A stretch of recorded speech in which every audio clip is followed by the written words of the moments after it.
हर हर महादेव। जय शिव गुरु।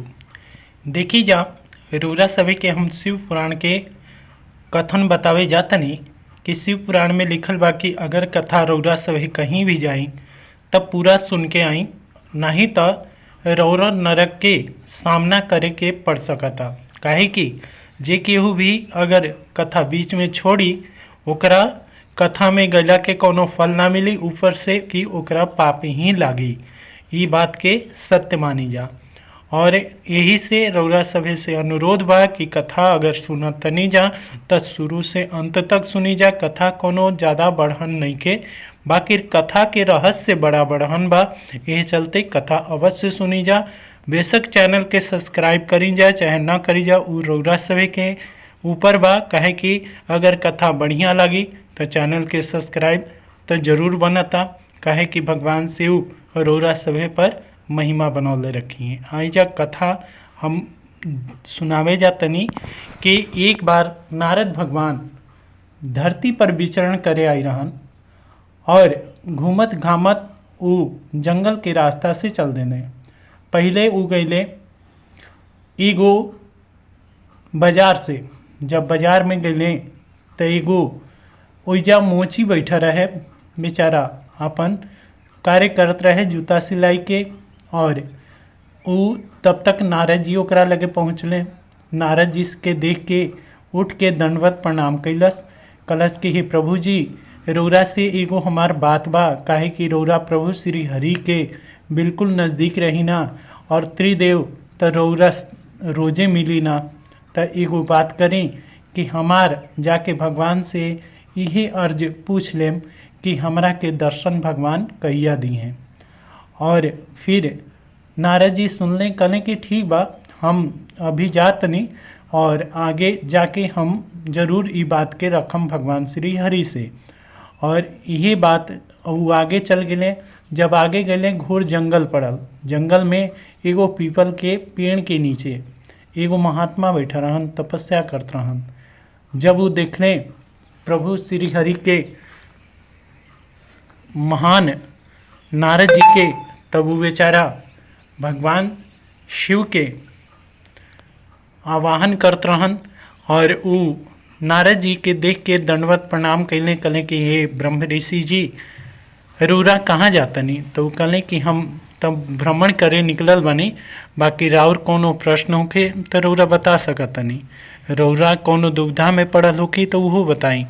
तब वो संत जी कहले कि देखी हम बहुत दिन से तपस्या करतनी और हमार ये आग्रह बा कि रउरा प्रभु से जाके ये पूछम कि हमरा के दर्शन कब दी हैं। अब एजा ले भगवान नारद जी सीधे अंतर ध्यान हो गए। कहले कि ये दूगो भक्त के पहले पुकार हम भगवान लगे पहुँचा दी, फिर जाके हम भ्रमण कर लेम, पहले ये जरूरी बा। और इस सोच के बेचारे चल गए प्रभु श्री हरि लगे। जब प्रभु श्री हरि लगे गए दंडवत प्रणाम कैले भगवान श्री हरि के। और फिर भगवान पूछले कि नारद जी बताई रउरा कैसे आई नहीं यहाँ वैकुंठ में? तब वो कहले कि महान भक्त राउर दोनों ये पूछले हाँ कि रउरा ओहन जना के दर्शन कब देम। काहे कि हम रास्ता में जात रही तो एगो मोची बेचारा अपन कार्य करत रहे, जूता सियत रहे, अपन कार्य पूरा लगन से करत रहे। और आगे गईनी तो एगो ऋषि मुनि बैठा रहन, संत महात्मा। वो प्रश्न इहे कैले हाँ रउरा बताई कि वो दोनों भक्त के रउरा दर्शन कब देम। ये पर प्रभु श्री हरि कहलें कि ऐसन बा कि जौना पेड़ के नीचे वो जौन मोची बैठल बने वही पेड़ के पत्ता के कह देम कि जब तक वो पेड़ के पत्ता के जितना पत्ता बा उतना उनकर जन्म हुई, और वो जन्म के बाद ही हम उनका के दर्शन देम। और आगे जौन संत जी जौन पीपल के पेड़ के नीचे बैठल बने उनको के यह वाक्य कहम कि जितना पीपल के पेड़ के पत्ता बा उतना उनका जन्म लेवे के पड़ी, तब कहीं हमार दया हुई उनका ऊपर। और ये बात रउरा जाके अभी बता दी। ये पर प्रभु श्री हरि के आज्ञा सुन के नारद जी उजले फिर अंतर ध्यान हो गए और पहुँच गए पहले संत जी लगे। संत जी फिर देखले और चौंक के उठ के खड़ा हो गए। कहले कि नारद जी रौरा इतना जल्दी पधार गई नहीं। तो कहले हैं कि हम दोनों जना के कार्य खातिर गए ही, सबसे पहले तहार कार्य करके आयल बनी। तब वो कहले कि प्रभु श्री हरि का कहनी है, कहिया हमार तपस्या पूरा हुई। तब वो कहले कि देखा भाई, प्रभु श्री हरि तो ये वाक्य कहनी है कि जतना है पीपल के पेड़ के पत्ता बा, एकर जतना पीपल के पेड़ के पत्ता बा उतना तहार जन्म हुई, और कहीं वो जन्म के बाद जतना पीपल के पेड़ के पत्ता के बाद तहार जन्म पूरा हो जाए, तब जाके कहीं हम दर्शन दें, तब तू जान ल कि का करे के बा। तब वो कहले कि छोड़ी महाराज, हैली अपन है माला, हैली अपन कमंडल, और रहे दी है दंड उंड सब धारण करी, रौरे रखी, रौरे प्रभु श्री हरि के भजी। हमरा भी इतना टाइम नहीं के कि हम हतना जन्म लेम, हतना जन्म के बाद प्रभु श्री हरि मिली हैं, तो उससे बढ़िया हम तपस्या ना करम। और वो जाले चल गए। आगे जब गए तो वह बाजार में पहुँच गए। मोची दिखलस प्रभु श्री हरि के भक्त नारद जी के, बड़ा खुश भइल, आके फिर से दंडवत प्रणाम कैलस। कहलस कि हे नारद जी रौरा कहाँ से आवतनी। वो कहने कि हम तब बैकुंठ से आवतनी, काहे कि तू हमरा के जौन वाक्य कला हा वही वाक्य के पूरा करे गई रही। तब वो कहने कि ये बताई कि प्रभु श्री हरि हमारा खातिर का कले हैं। तब वो कहले हैं कि देखा तू जौना पेड़ के नीचे बैठल बड़ा, जतना ओकर पत्ता बा उतना तहार जन्म हुई, और उतना जन्म के बाद तब तारा पर प्रभु श्री हरि के कृपा अवश्य हुई। कहले कि ई बात पक्का बा।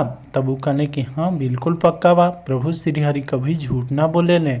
और ई नारद जी के भी वाणी बा, काहे कि हमार कभी भी बात रद्द ना होला, हम प्रभु श्री हरि से डायरेक्ट पूछ के आवतनी। तब वो कहले कि ई रौरा बताएं कि जितना पत्ता बा उतना हम जन्म ले लेम, तब प्रभु श्री हरि पूरा पक्का बा ना कि हमरा मिल जाई हैं। तब वो कहले कि हाँ वाकई पक्का बा कि प्रभु श्री हरि इहे वाक्य कहले हैं, और उहे वाक्य के तहरा भीरी कहे खातिर हम अनी हैं। तब वो कहले कि ला अब हमरा ऐसे बढ़िया का चाहिए कि प्रभु श्री हरि के कम से कम हमरा ऊपर नज़र तबा कि हतनो जन्म के बाद हमरा के प्रभु दर्शन त दी हैं।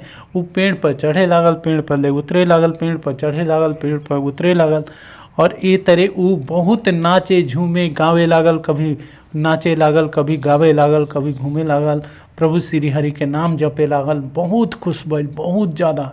और ए तरह करके वो पेड़ पर एक बार चढ़ल, पैर फिसलल और नीचे गिरल। जब नीचे गिरल तब एक हाली बोलस कि हे प्रभु श्री हरि, और अतने नाम लेलस नारायण बचाई, और अतने में प्रभु श्री हरि आके और ओकरा के गोदी में रोक ले लें, गोदी में रोक ले लें।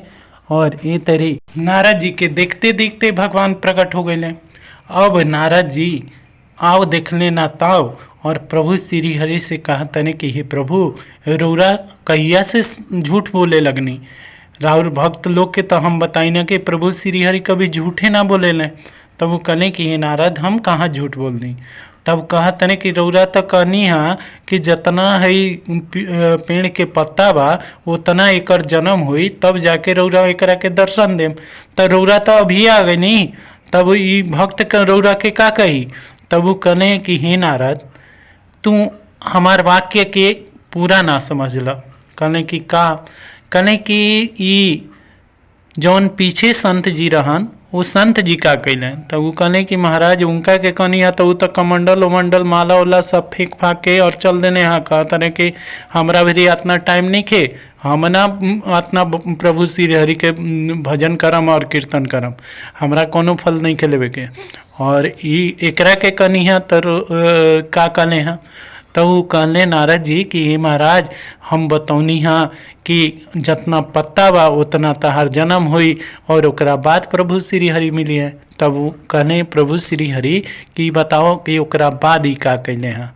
तब वो कहने कि महाराज अतना ई सुनलस और अतना खुश भइला, अतना भाव विभोर हो गेला, आँख में आंसू आ गेला और नाचे झूमे लागल हा कि प्रभु श्री हरि के कृपा अतना तो हमरा ऊपर बढ़ले बा कि उ कम से कम हमरा के याद तक करतने, हम उनका सानिध्य में तबानी और उ हमरा के अतना समर्पण हो गइल हा कि ओकरा पेड़ पर चढ़ल उतरल कुछ भी याद ना रहे और यही चलते वो पेड़ पर से गिरल। और जब पेड़ पर से गिरल तो केकर नाम लेलस?